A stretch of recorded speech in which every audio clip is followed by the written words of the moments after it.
we've heard rumors about it for a couple of years that smartphone brands that are way bigger than us are paying people to write negative things about us. Say hello to the Nothing Phone 3A, the phone that I bought to criticize with my own money.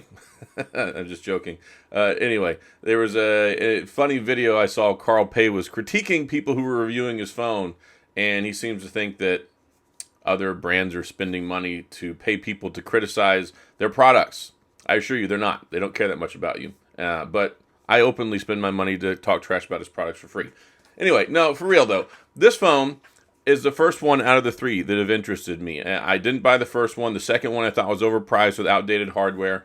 This one, the 3A, at $379, has a lot of nice features, some impressive looking camera hardware, and a lot of things that I think bring value, balanced with performance that I think might be beneficial to buyers. And that right there I think is a good deal. So let's get into it.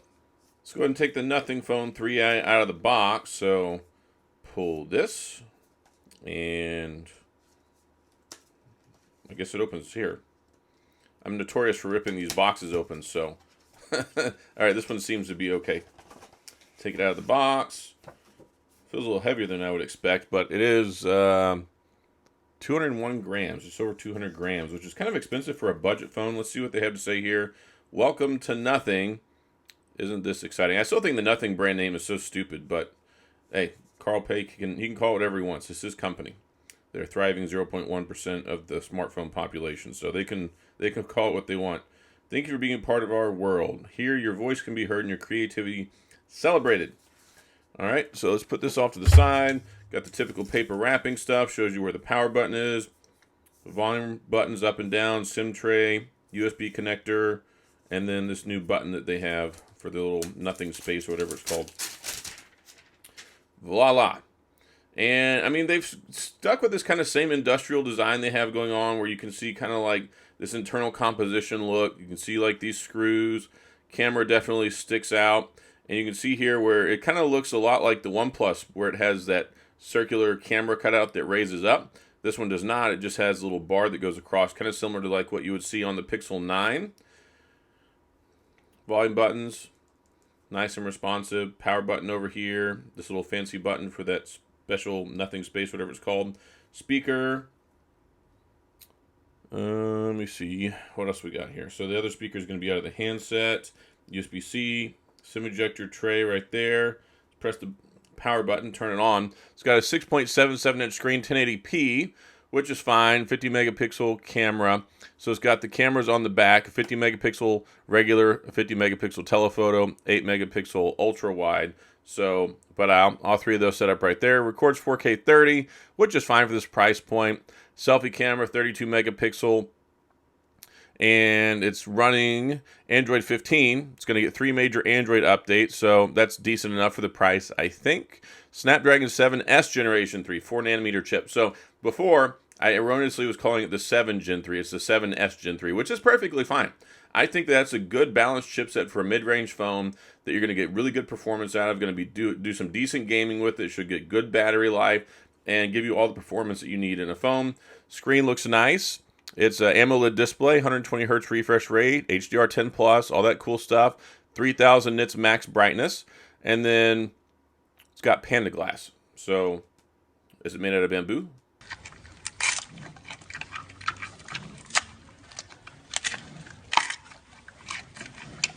I don't know. I've never heard of Panda glass, but that's what it has.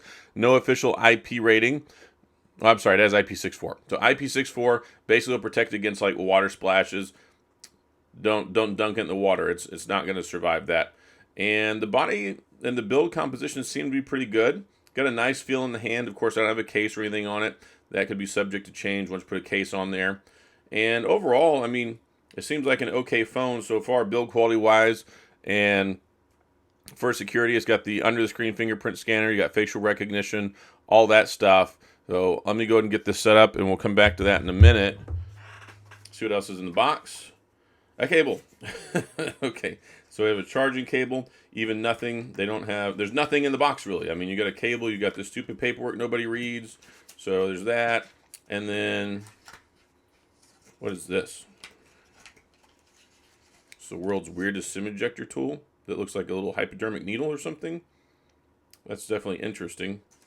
Glad they spent money on that. But anyway, so yeah, with what you have in here, the Snapdragon 7S Gen 3, 5,000 milliamp battery, 50 watt wired charging, no wireless charging. So no wireless charging, weak IP rating, and then we've got Panda Glass. So those are some of the cuts. You're not getting 7 years of support, none of that crazy stuff. So that's how they try and keep the prices low on this stuff. But it's got 5G, all that stuff, nano SIM. From what I'm reading, it doesn't seem to have an eSIM, which I'll have to verify that whenever I set it up and everything, but that would be concerning. No eSIM if it doesn't have that. And then it's got the glyph lights on the back. So you got these fancy little lights so you can let everybody know that you have a Nothing phone. A little glyph lighting system. So it'll be interesting to mess with that. Let me get this set up. I'll come back and we'll talk about it some more. Nothing Phone 3A. Got it all set up now. Used it a little bit. Played around with it. Some stuff that I like just straight out of the gate. I like the haptics. It has really nice haptics for typing on here. I was typing in all my stuff, setting it up. It was really nice. Nice and succinct, nice, sharp, good feedback. So good haptics. That's always a plus for me. Then the biometrics, it's got facial recognition. That's going to be just your simple facial recognition. That's okay. The fingerprint scanner is fine. It's an optical. It's not a ultrasonic fingerprint scanner, which I wouldn't expect at this price point. So no real problems there. The screen has really nice viewing angles. So just even from viewing at different angles, it looks really nice. And of course, you've got this 6.77-inch AMOLED. For the price point, I think they did a really good job with the screen here. And just reflecting back from something I mentioned earlier, you can still get it for $379 on the Nothing store. It's like Nothing online. I got it for $379. That's the 12 gigabyte 256 model. You can get it in the white or the black. The blue, I think, is still on pre-order. Yeah, you have to sign up for that one. But this white one is nice and simple. I like white stuff. I have a white car. I like white phones. That's one of the things that I like. Even that's the one I got in the Pixel, not the Pixel, the iPhone 16e. And I got to say, for the money, I think this is a significantly better phone and value proposition than this phone. Like, I don't know why Apple thinks that people want to spend $600 for this phone with one camera, 60 hertz refresh rate, a bunch of other rinky-dink specs on it. The Nothing Phone 3A at $379, I would buy all day long over the iPhone 16e. Anyway, that's my thoughts on it. But yeah, the Nothing Phone 3A, so far so good. I think it's got a nice smooth interface, especially with Android 15 on here. I like all the widgets. I like how this whole Nothing user interface is built out. I decided to go ahead and try this as opposed to the stock Android. And so far I like it. And of course, you still got your Google Feed, everything over here. The 120 hertz refresh rate is nice and crispy. This is even with auto brightness on. Their auto brightness seems to be pretty good. Normally I put on manual brightness, but the auto brightness on here seems to be pretty good. So far so good. I'm definitely, I see that there's something here. Like something here at the price point. Like before, whenever I pissed them off and I got removed off of, I guess, the reviewer list because I made a tweet talking about the OnePlus 11 when the Nothing Phone 2 came out for $599 and had outdated stuff, didn't have as much features, didn't have as good of stuff in it. I said that it should have been $499 and the OnePlus 11 for the same price was a better deal.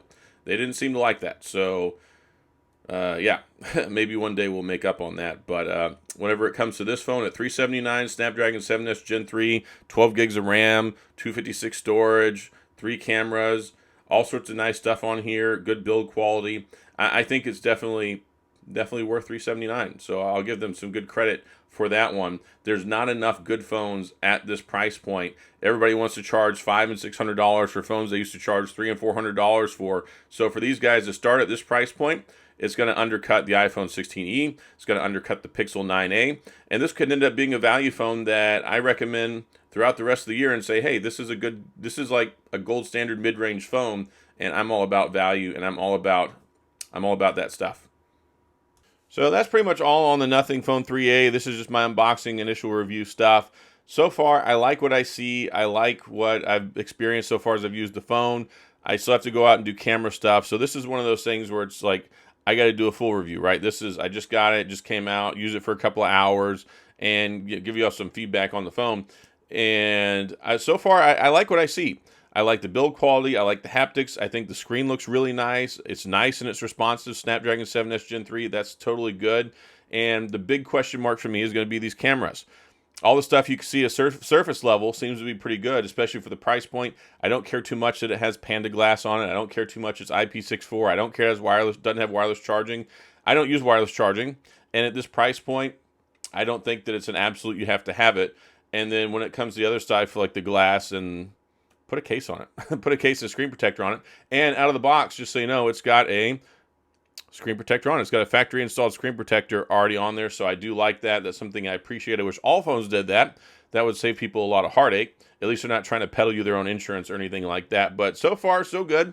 I'm going to use this for the next couple of weeks, and I'll come back with my full review and let you know what I think. But especially whenever you compare it to this guy, even just using this for like very short while since I got it, hands down, I would get this over the iPhone 16e. So if you watch my video, Carl Pay, just know that your $379 phone wins, in my opinion, over a $600 iPhone 16e, which I think really shouldn't exist. So anyway, good job, Carl, and nothing, guys, with this so far. I'll have my full review come back on that later because they don't send this to me early, of course. I bought it with my own money. Got here today, so this is my first exposure, and the first time I've ever even used a Nothing phone. So I'm happy with what I see here. I don't feel like it's overpriced. I feel like the value proposition is good. I feel like the hardware profile is excellent. And then once I test out the cameras, use it a while, check out the Nothing UI some more, check out the Essential button, things like that, I can come back and give you a more dialed-in feel on it. And this will be a nice litmus test to compare against other phones that you may be looking at in this price point, or a couple $100 more. Pixel 9 is fixing to be here soon. iPhone 16e is here now. And yeah, maybe there's something to talk about in the Nothing department. So that's all I've got. If you have any questions, comments, gripes, concerns, complaints, of course, all that stuff, please go to the comment section. I'll do my best to get back with you. If you enjoyed the video, please hit the like and the subscribe button and the little notification bell if you want updates when new videos come out. And as always, thanks for being here. I appreciate you watching. I'll see you guys next time.